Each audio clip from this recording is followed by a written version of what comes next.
there's so many people out there with some brilliant ideas, and they don't get an opportunity to bring them forth and make them into, different initiatives or even into something that can generate money, but more importantly, things that are sustainable.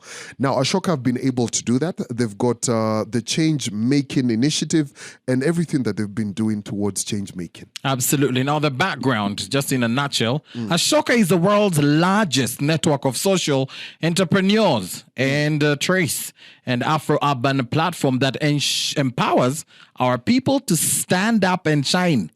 With a reach of over 350 million active users globally, who are young people and creators, and they've partnered to launch the Trace Your Changemaker movement. Yes. Umesikia si watu wachache. Now, through this partnership, young people will get an opportunity for an intensive online learning journey on Trace Academics. Young changemakers creating leading solutions, all right, that advance climate change awareness, action accountability, youth inclusion, improving civic participation and justice. Interested in accessing strong frameworks and new networks for strengthening their system change impact. Yes. Now, I want to go to the guest this morning. This man, I am glad that he's in studio, because he came into the studio and told us, I'm very media shy. I've never done a radio interview before. So first and foremost, just wear your headphones so that you can hear your very, very good voice. For the first time in forever. Yourself, your own voice. Now, the man is called Mr. Abu Musuuza. Did I pronounce it correct? Mr. Abu Musuuza. Musuuza. Yes. And he is he's a CEO of Flip Africa. Flip Africa is a company that's doing a lot in the e-commerce. He'll be telling us all about that. But more importantly, I want to ask you this. You're a change maker, right? Yes? Yes, sir. Yes. So how did you actually get into change making, and what exactly is change making according to Mr. Abu? So it's actually interesting. Come closer to the mic. It's interesting how I got into change making, because that initially wasn't my intention. It's a bit of a tragic story as well. Okay.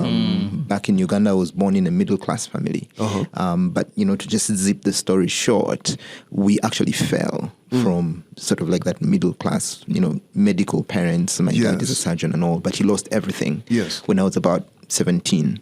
And then for the first time, I really came, face to face with, poverty and the challenge of it. Yes. And while I was young, I made this pact with myself that I was going to be rich and restore my parents, and the most difficult part of it was seeing the social networks tumble, and they can't access the areas that they used to access when, it was still middle class. So that's why I decided. But then I was introduced to social entrepreneurship. Yes. And found people who are changing people's lives using the same principles as, they think like businessmen, but their goal is not necessarily, profit and financial return. It's really changing people's lives.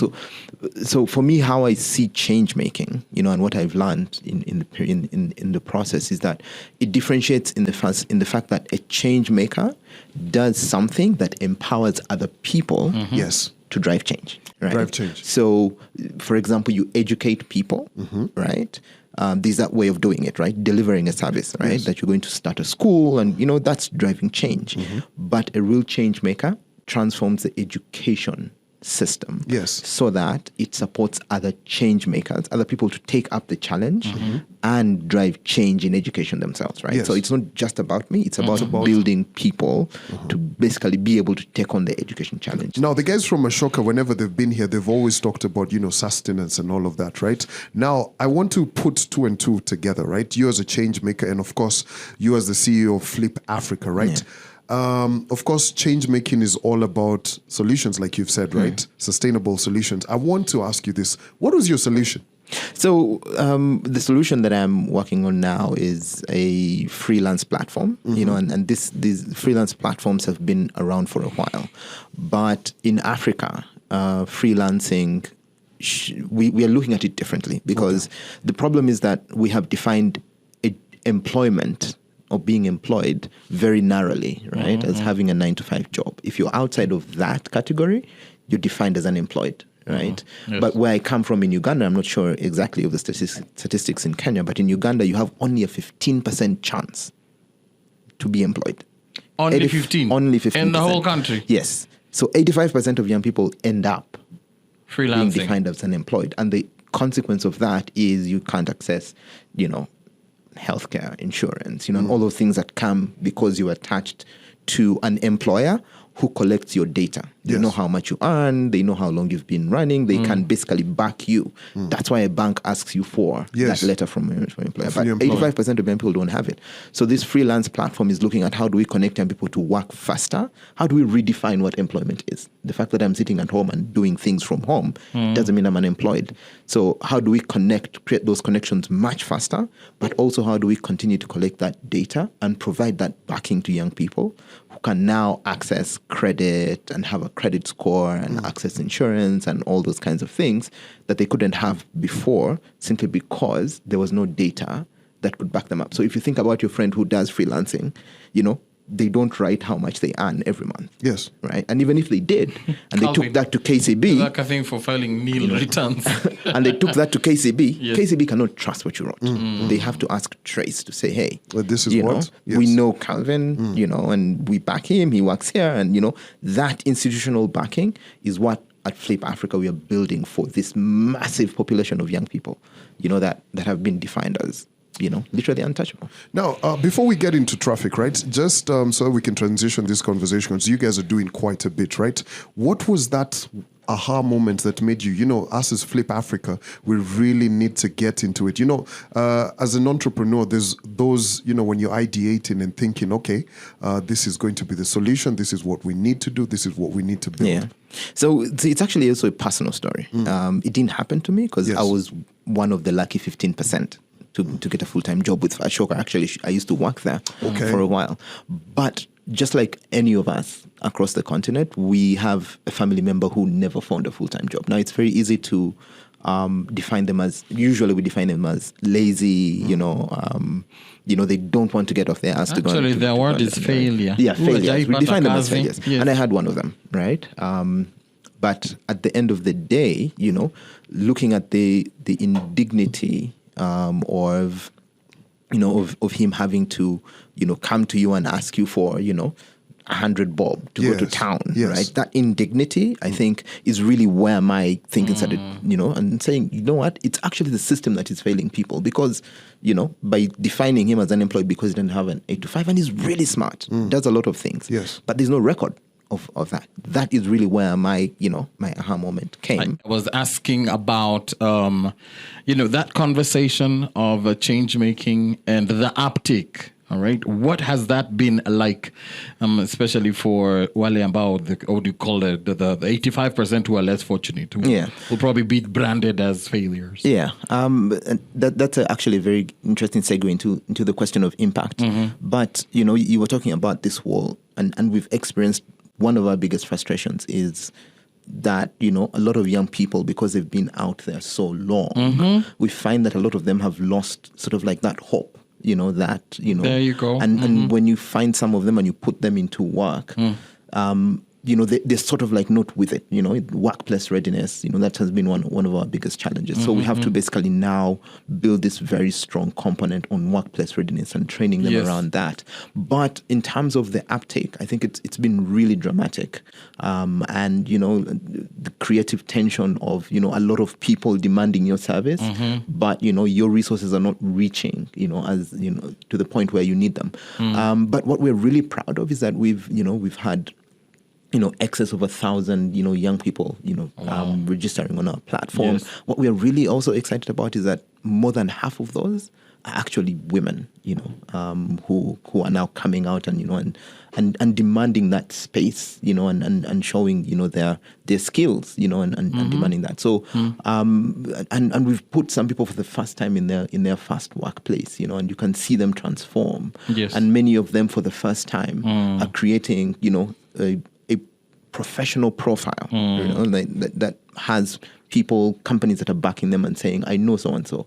They're extremely professional, they keep time, they deliver a high quality of work, and they have a high level of integrity. And everyone on the platform who does a job is rated on those 4 parameters. And then we also have people who are, for the first time, we've kept their record of earning, over a period of time. So we've begun helping people create these new work profiles that they didn't have before that are accessible globally as well. Yes. And many of them have transitioned from freelancing into actual full-time work.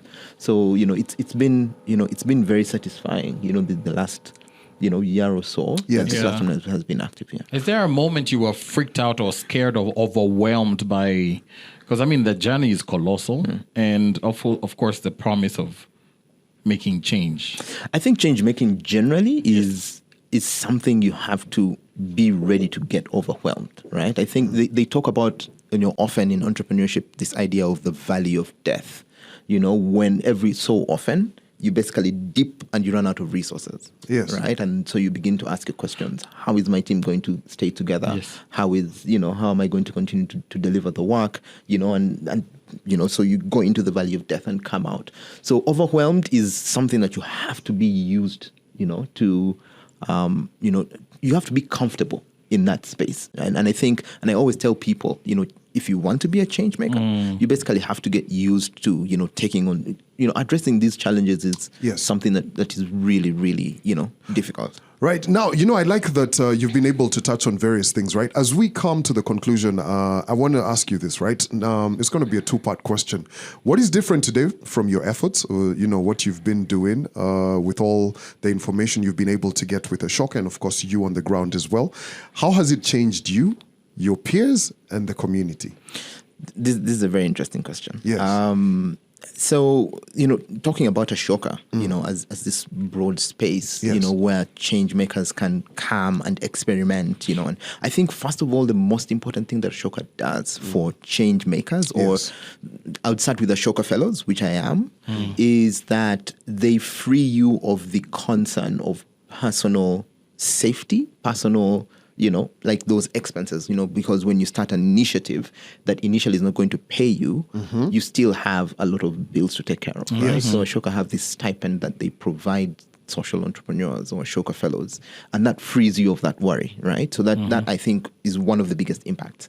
But then they have a whole wide array of resources, that you can utilize. I'll just pick one, which is the Visionary Program that I was part of, but I also had the opportunity to direct. And the Visionary Program is basically this space where change makers or people who want to start this journey of change making, come in to learn the tools, the processes, of change making, and then you basically go out. And actually that program, the second cohort of that program starts this weekend. So it's an amazing co-creation space. How has that changed me as a person? I think I have a much broader understanding of the impact, right? So creating change is a very complex process, right? You touch one spot, the other side, it's going to have an intended consequence, right? So, for example, the very easy one is that we tend to plan programs, to create change, but very often neglect the gender side of it, right? So you're having impact here, but the gender, it's disenfranchising, most often, disenfranchises women, right? Yet, what I know for a fact is that the negative impacts of any social problem, have a disproportionate impact on women. Think about energy, for example, right? The lack of electricity impacts women more. Why? Because they're the ones who are, cooking on those sticks. They're bringing in this, the fumes. They're the ones who are using the lanterns more. Without water, they're the ones who are walking long distances. So that complexity, I think, is something that Ashoka has allowed me to understand, and then be able to think about that complexity and take me through these visionary program courses that allow me to look at all of this. And ultimately, I have learned that the work that I do has got to be able to empower other people to create change, to drive change. That when I start Flip, I should be able to build a wider ecosystem that allows young people to see, there's an employment problem in my space. I'm going to start my own initiative. So sort of like that selflessness. Don't necessarily, what do they call it? Don't patent, empower, right? And, as we continue to do that, build more change makers, then the world will certainly be a much better place. I like that. Now, I want to congratulate you, and of course, Ashoka. We as Trace have actually partnered with them. It's called the Trace Changemaker Movement that aims to build a community of changemakers. So over the next couple of weeks and months to come, you'll be hearing all about it. Now, one thing I really want people to do is this. We're going to tweet out this particular link because, you know, a lot of people are interested in this, and I know a lot of people want to find out how they can become part of this. What we're going to do is we're going to put out a link that has some questions to interested applicants, right? Now, this set of questions is going to be very important for you to ask yourself while applying, right? Because we need to be able to know, okay, this is why I'm getting into it. And of course, this is what I aim to get out of it right now. So shout out to the guys over at Ashoka for what they're doing for change making. Of course, us guys are also going to be, we're a part of it now.